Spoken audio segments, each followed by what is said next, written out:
Gênesis, tudo bem?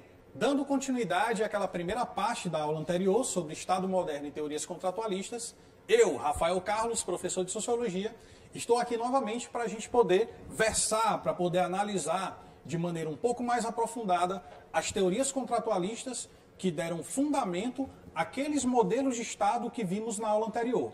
Falamos, vamos relembrar rapidinho, sobre o Estado absolutista, o Estado liberal e o Estado democrático liberal ou democrático participativo. E eu citei para vocês que cada modelo de Estado desse tem como fundamento uma teoria contratualista.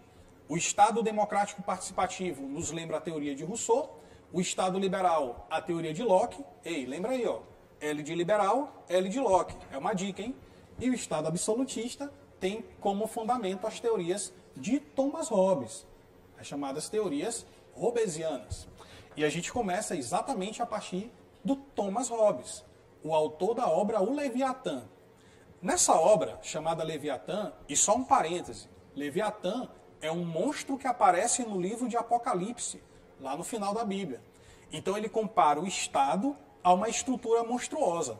Por isso que ele chama o Estado de Leviatã. Por isso que o título da obra é exatamente o Leviatã. Todo autor contratualista, ele tem uma característica. Ele vai dizer que antes do modelo de Estado e sociedade civil que a gente vive hoje, existe um modelo chamado Estado de natureza, que é quando os homens vivem sem que hajam nenhum tipo de regras ou valores que sejam externos à sua vontade e à sua própria natureza humana. Tá ok? Então a gente sempre vai fazer essa análise. Primeiro começa no Estado de natureza, depois existe um contrato social ou um pacto social que dá origem à sociedade civil e ao Estado tal qual conhecemos hoje. Tudo bem? Então vamos fazer essa primeira análise a partir da teoria do Thomas Hobbes. Bom, tem uma frase muito famosa do Thomas Hobbes que diz que o homem é o lobo do próprio homem. Então Hobbes acredita que no estado de natureza o que marca a relação entre os homens é exatamente o conflito. Por que o conflito, por que a guerra é a condição natural do ser humano? Exatamente pelo fato do homem ser o lobo do próprio homem. Então ele sempre vai agir de forma selvagem, de forma instintiva, buscando a sua autopreservação e a satisfação da sua necessidade em particular, sem se preocupar muito com os outros. Daí a ideia do lobo, do animal selvagem, do animal instintivo. Então, ao analisar o estado de natureza como um estado de guerra, portanto de conflito, nós precisaríamos sair dessa condição para que a vida em sociedade ela fosse menos conflituosa e ela fosse melhor para todos nós.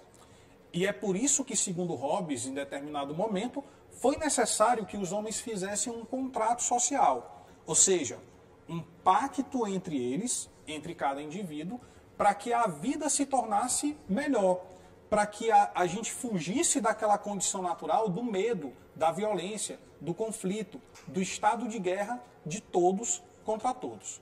Daí vem a noção de contrato social, ou de pacto social na teoria hobbesiana. E como funcionaria esse pacto ou esse contrato social?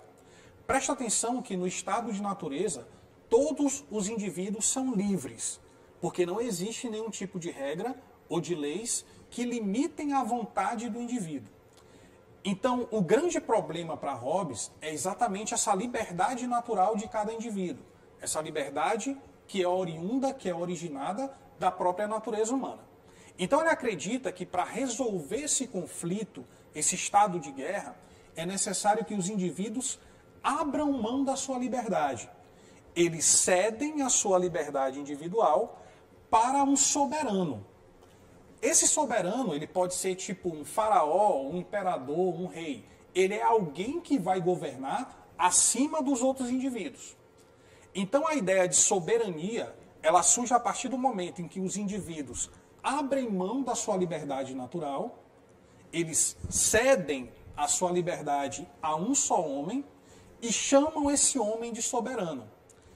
Ou seja, esse governante, esse imperador, esse rei, esse faraó, seja lá o que for, ele passa a estar acima dos outros homens, porque os outros homens cederam a sua liberdade a esse soberano. Esse soberano, ele representa o próprio Estado. Por isso que o modelo hobbesiano de política, ele é muito similar ao que na prática foram as monarquias absolutistas europeias. No começo da primeira aula, a gente viu a imagem de um rei francês, chamado Luís XIV. Esse rei, ele era apelidado de Rei Sol. Por que Rei Sol? Porque naquele momento acreditava-se que o Sol era o centro do universo. Então ele era o centro do universo. Ele detinha, na personalidade dele, na persona dele, todo o poder político da sociedade francesa. Por isso ele ficou famoso por aquela frase, o Estado sou eu, personificando o poder do Estado numa só pessoa, que no caso era ele mesmo, ele próprio, ok? Então esse modelo que o Hobbes ele está analisando na obra O Leviatã é exatamente um modelo chamado absolutista, ou Estado absolutista. Por que o nome é absolutista? Porque vem do adjetivo absoluto. O que é uma coisa absoluta? É uma coisa que não pode ser relativizada, ela não pode ser contestada, portanto. Então você tem um poder incontestável, o poder absoluto na mão do governante. E esse governante é a personificação de todo o poder do Estado. Por isso a frase simbólica, o Estado sou eu. O Estado absolutista, ele percebe, ele tem como característica o fato de que a soberania pertence ao governante. Então, é o povo que deve servir ao governante. São os indivíduos que devem servir ao Estado nesse modelo chamado de monarquia absolutista ou de Estado absolutista. Tá ok? Esse modelo ele é muito característico do início da modernidade, da formação dos chamados Estado-nação. Só que com o passar do tempo, sobretudo com a ascensão da burguesia, esse modelo político passa a ser bastante criticado. Existem pelo menos 2 autores importantes na Idade Moderna que criticam o absolutismo, que é exatamente o John Locke, que a gente vai ver daqui a pouco no próximo slide, e também o Montesquieu. O detalhe é que o Montesquieu ele não era um burguês, ele era um nobre, né? E a nobreza naquele momento, ela se privilegiava das características do poder político, que era exatamente a monarquia. Mas mesmo sendo nobre, o Barão de Montesquieu, ao escrever O Espírito das Leis, ele propõe um modelo de monarquia onde não haja o poder absoluto na mão de um só homem. Por quê? Porque o poder pode corromper a pessoa que o exerce. Então, para que diminuísse a possibilidade de ser corrompido pelo poder, do governante se deixar corromper, era necessário criar uma estrutura de poder onde ele estivesse seccionado, fragmentado, dividido. E aí surge a chamada tripartição do poder. O poder executivo, legislativo e judiciário. Numa proposta inovadora naquele momento do Montesquieu, que era de sair de um modelo de monarquia absolutista para um modelo de monarquia constitucional, semelhante ao que a própria Inglaterra fez no momento futuro. Tá ok? Bom, então a gente falou um pouco sobre o Estado absolutista. Vamos fazer uma rápida revisão de suas características principais. Quando a gente fala de Estado absolutista, a gente fala primeiramente de um modelo de Estado onde a soberania pertence ao próprio Estado ou ao governante. O Estado é soberano porque ele tem um poder absoluto. Ele é submetido a um pacto social, ele é criado através de um pacto social chamado Pacto de Submissão. E aí eu quero te explicar o porquê disso. Por que a gente fala em submissão? O que é estar submisso? É estar abaixo. Ou seja, quando os indivíduos concordam em ceder a sua liberdade ao governante, eles se põem abaixo do governante. Porque o governante passa a dominá-los com um poder absoluto que é cedido a eles. Deu para entender? Agora, por que os indivíduos fazem isso? Qual é o objetivo de abrir mão da própria liberdade para um soberano, para um governante? É porque naquele momento acreditava-se que ao abrir mão da liberdade, o governante, com poderes absolutos, teria a condição de pôr o conflito que existia antes, no estado de natureza, em xeque, ou seja, de resolvê-lo, de fazer reinar a paz e a ordem. Então é como se naquele momento os indivíduos trocassem a sua liberdade por uma vida mais segura, acreditando que a soberania do Estado, que o poder absoluto do governante poderia conceder a eles essa condição de vida, onde não houvesse mais o conflito característico do estado de natureza, mas houvesse uma condição de ordem, de harmonia e de coesão social. Tudo bem? Então essas são as características mais marcantes do Estado absolutista. Nós pensamos em Estado absolutista, pensamos imediatamente em Thomas Hobbes. Tudo bem? Vamos ver agora a característica do Estado que se contrapõe ao absolutismo, que é o Estado liberal. E para falar de Estado liberal, a gente vai convocar agora o John Locke, que é um teórico inglês do final do século XVII e também do século XVIII. É um filósofo, é um teórico extremamente versátil. O que quer dizer isso? Que ele escreveu sobre muitas coisas diferentes. Ele escreveu sobre política, escreveu sobre epistemologia, que é a teoria do conhecimento, escreveu sobre uma série de assuntos diferentes, mas nesse momento aqui, nessa aula, a gente vai analisar os pressupostos, as ideias políticas do John Locke. Então, John Locke, o principal livro dele sobre política, onde ele propõe um modelo novo de Estado, que é o Estado liberal, é o chamado Segundo Tratado sobre o Governo Civil, ok? Aí muita gente pergunta para mim, professor, mas o primeiro tratado sobre o governo civil, ele também não é importante? Olha, isso é uma pegadinha. Esse segundo não é de colocação, é de conformidade. É como se ele estivesse dizendo assim, conforme o tratado sobre o governo civil, certo? Então não é segundo de primeiro, segundo, terceiro. É segundo de conformidade. Conforme tratado sobre o governo civil, ou seja, segundo tratado sobre o governo civil. Nessa obra, o Locke ele faz uma análise muito interessante sobre o estado de natureza.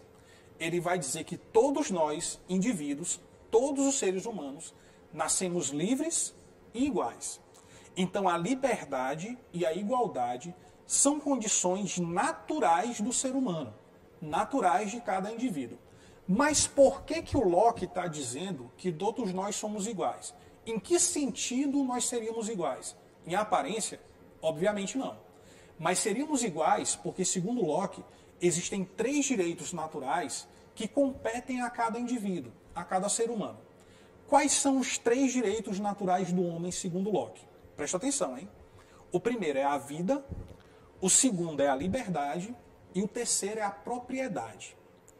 Pensa bem, qual é a classe social que vai adorar essa teoria? Que fala que a propriedade privada é um direito fundamental e natural do ser humano. É exatamente essa que você pensou, a burguesia.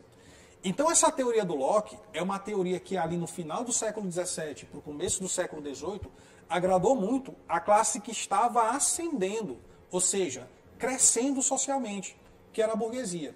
Porque dizia que a propriedade privada, que é uma das características defendidas também pelo ideário burguês, seria um dos direitos naturais e fundamentais de cada ser humano, portanto, de cada indivíduo. Segundo Locke, existem 3 direitos naturais. Isso faz parte de uma perspectiva jusnaturalista. Quando eu falo jus, te lembra o quê? Justiça, direito. Quando eu falo naturalismo, te lembra a natureza. Então, jusnaturalismo é exatamente os direitos naturais do homem. Corresponde aos direitos naturais do ser humano. Vamos recapitular? Primeiro é a vida, segundo a liberdade, terceiro a propriedade. Então, naturalmente, eu tenho o direito de viver, de exercer minha liberdade e de ter a posse daquilo que me pertence, que é o direito à propriedade.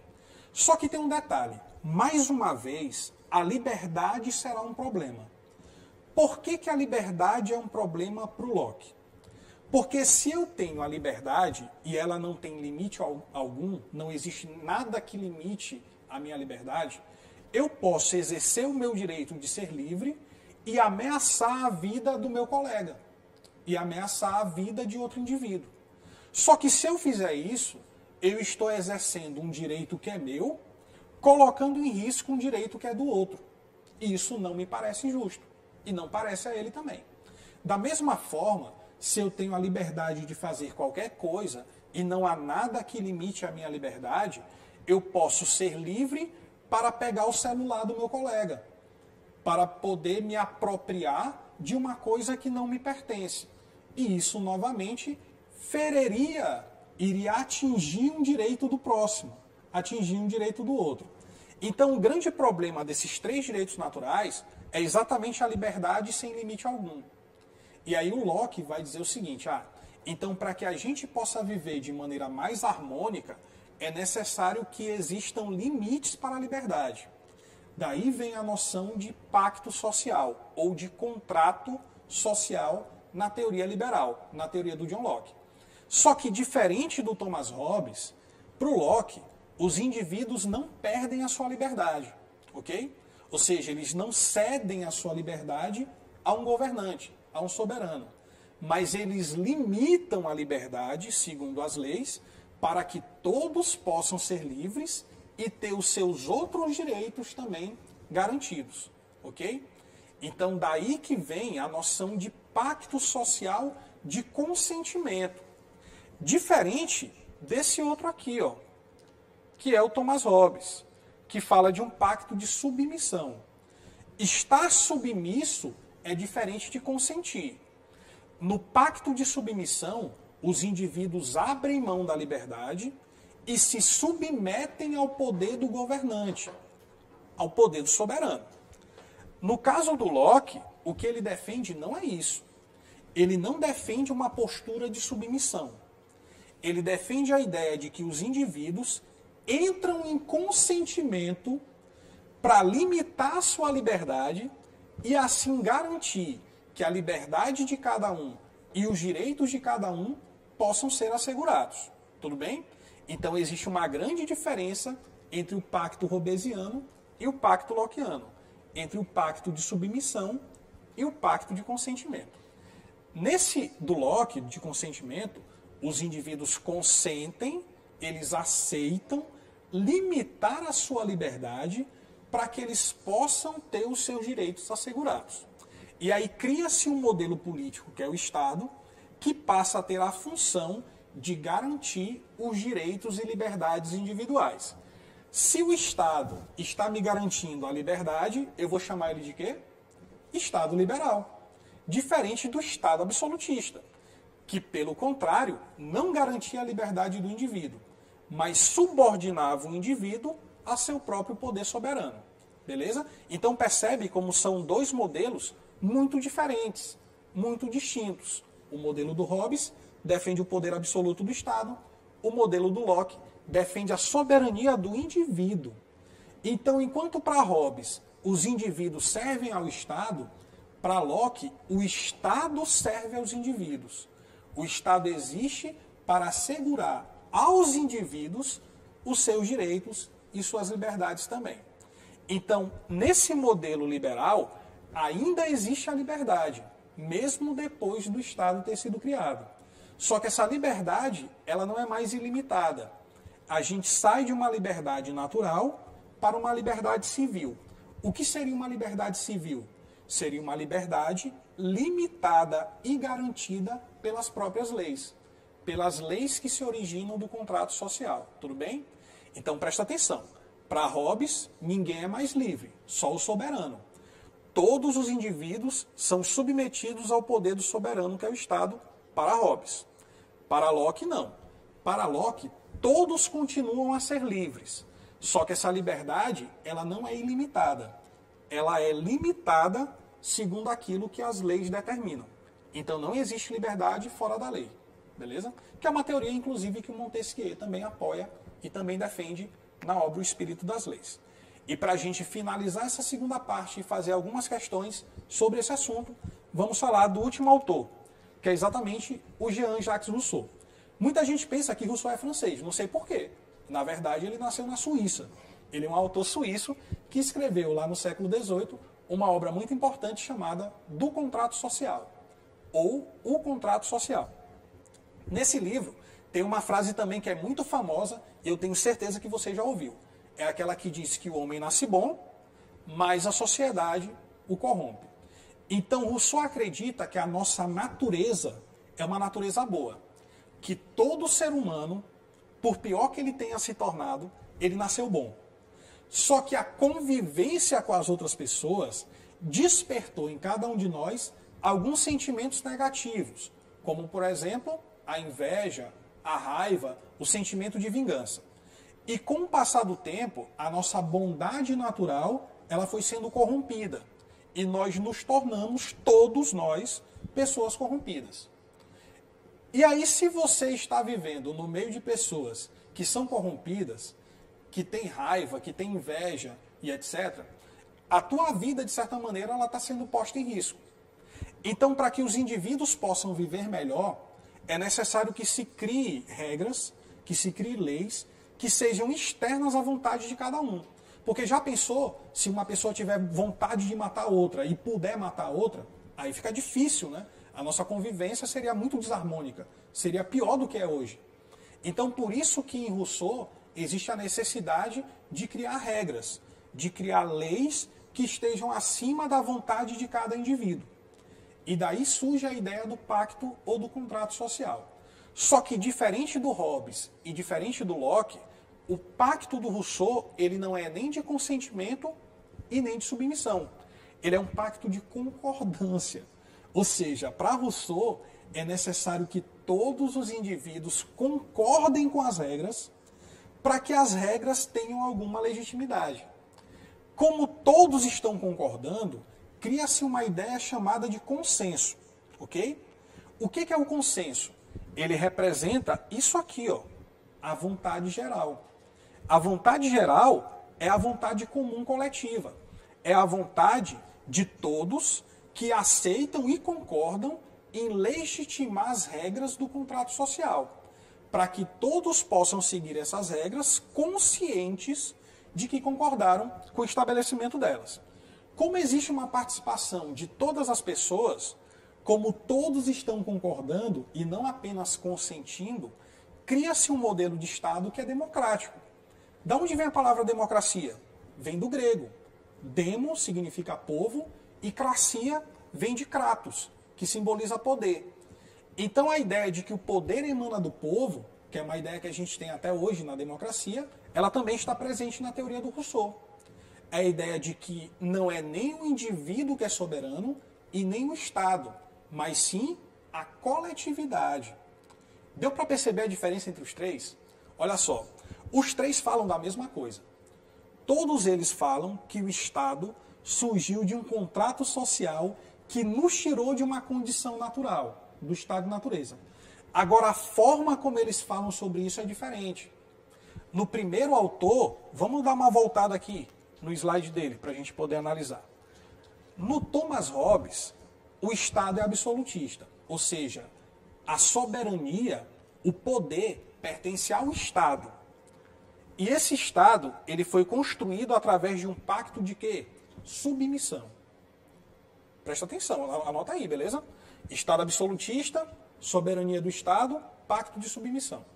Depois, a gente analisou o John Locke.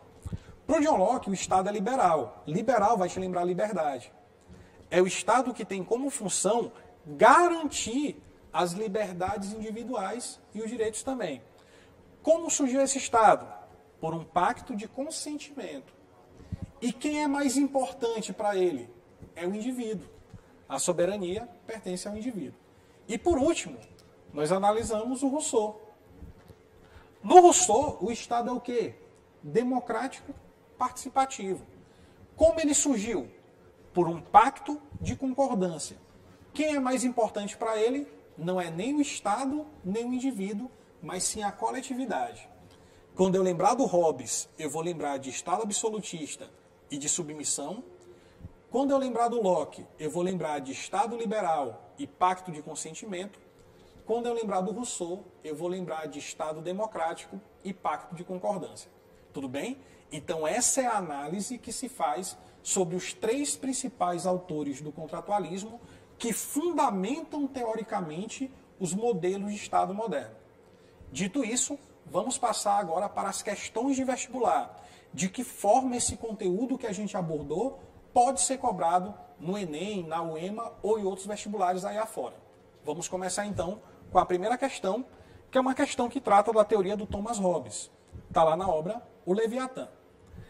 Essa questão ela começa com uma citação do livro que a gente mencionou na aula, do chamado Leviatã.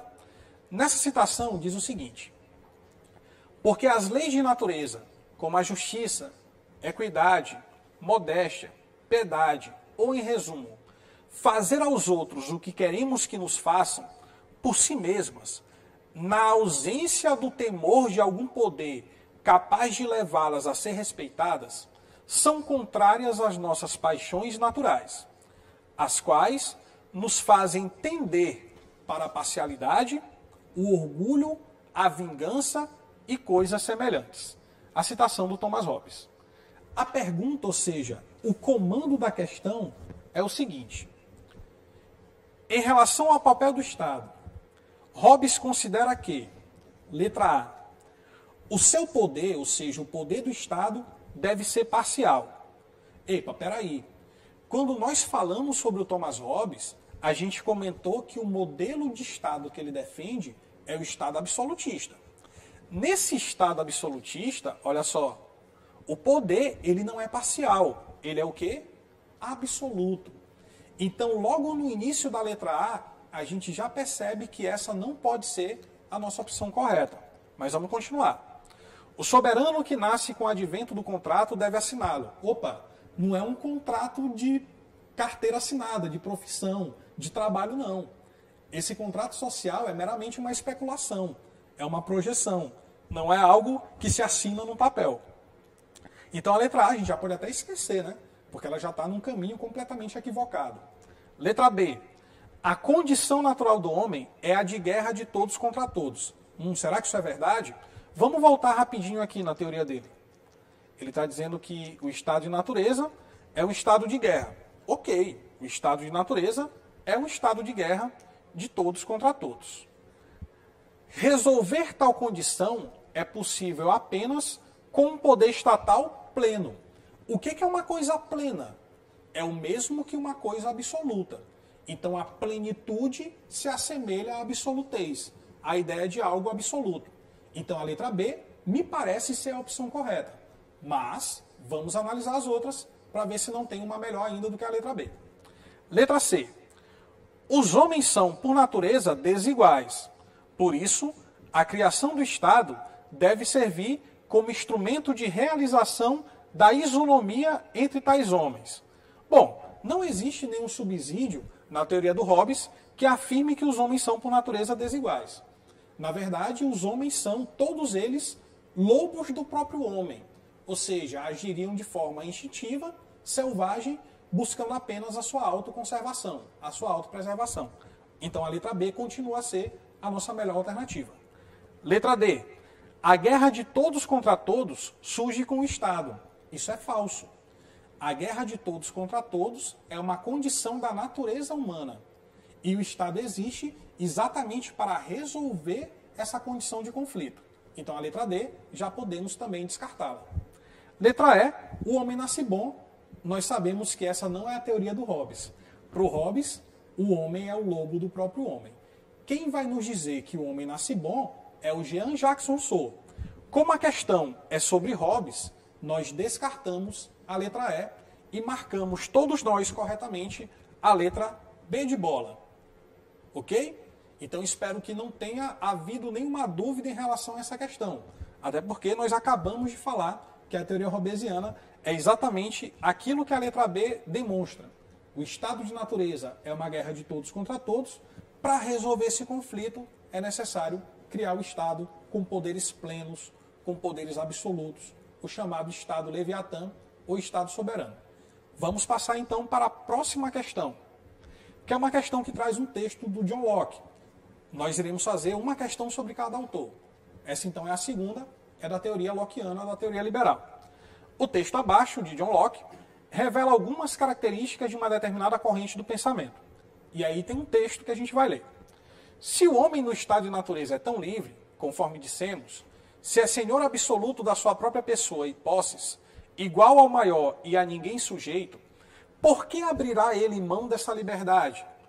Por que abandonará o seu império e sujeitar-se-á ao domínio e controle de qualquer outro poder?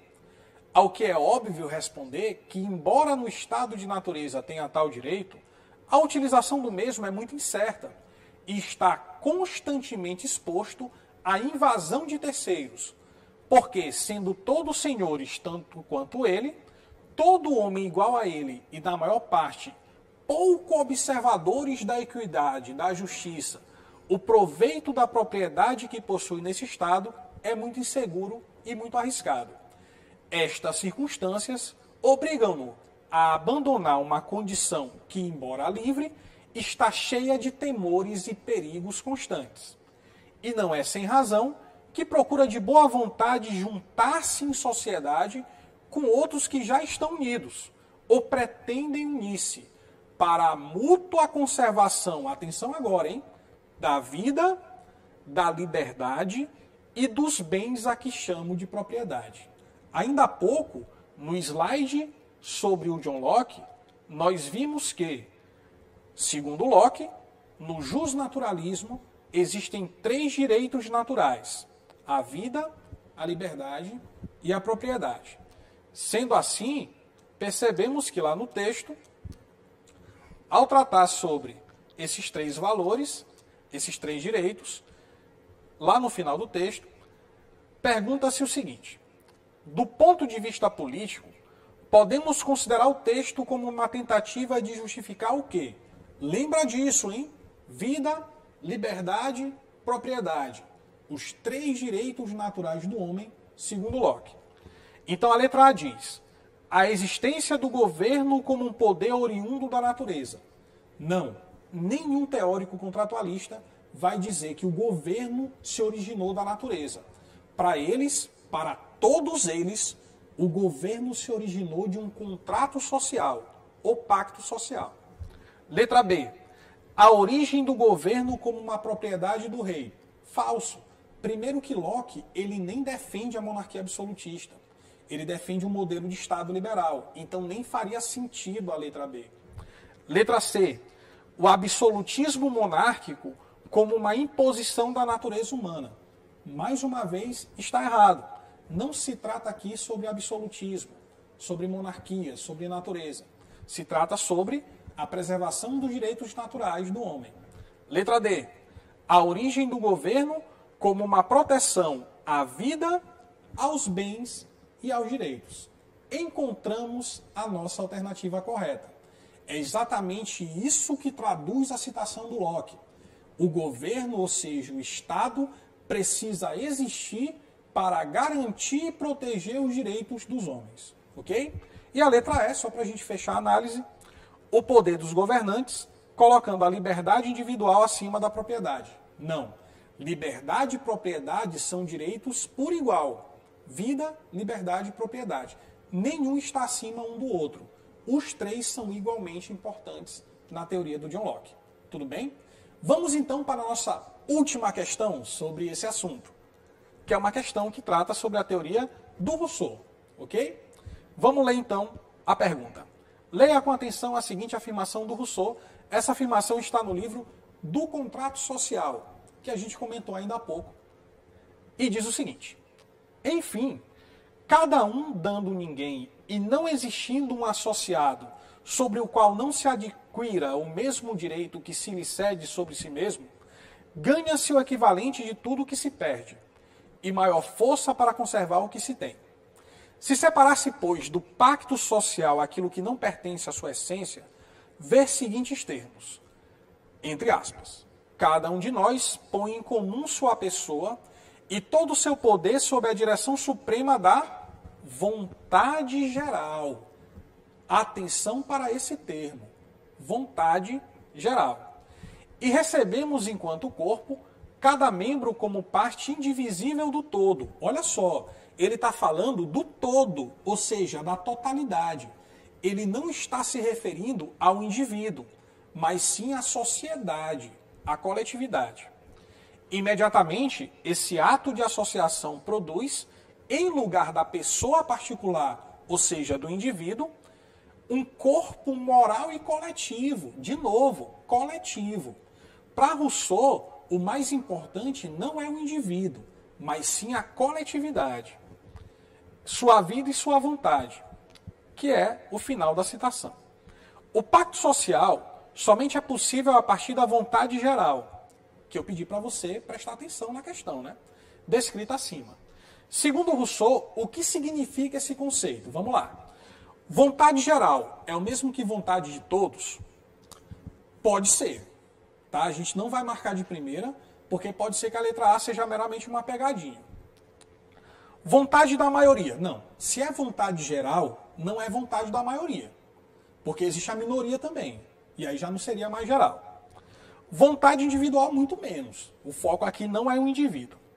Vontade de uma grande parte não pode ser, porque existe a pequena parte também. E a pequena parte faz parte do todo.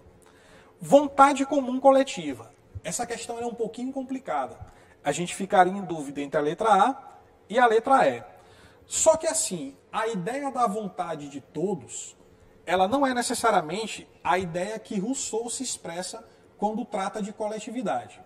Porque quando você fala todos, você subtende também que ainda existe a parte. Ou seja, que o todo seja o somatório dos indivíduos. Quando você fala de vontade coletiva, essa parte, ela não existe mais. Ela se tornou um todo homogêneo e uniforme. Então a gente marcaria a letra E, porque exatamente a coletividade, ela expressa essa totalidade em comum, que afasta a perspectiva do indivíduo. Quando eu falo de todos, eu falo da soma dos indivíduos.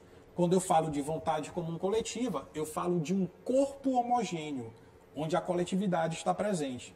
Então a gente marcaria mais corretamente a letra E. Tudo bem? Então, pessoal, finalizamos aqui a nossa aula sobre o Estado moderno e as teorias contratualistas.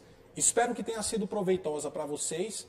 Continuem ligados nos canais de transmissão da SEDUC, tanto na TV Assembleia, quanto na Rádio Timbira, quanto também no YouTube, e acompanhem as aulas, tá? Então, hashtag Fique em Casa Aprendendo. Tchau, tchau. Até a próxima.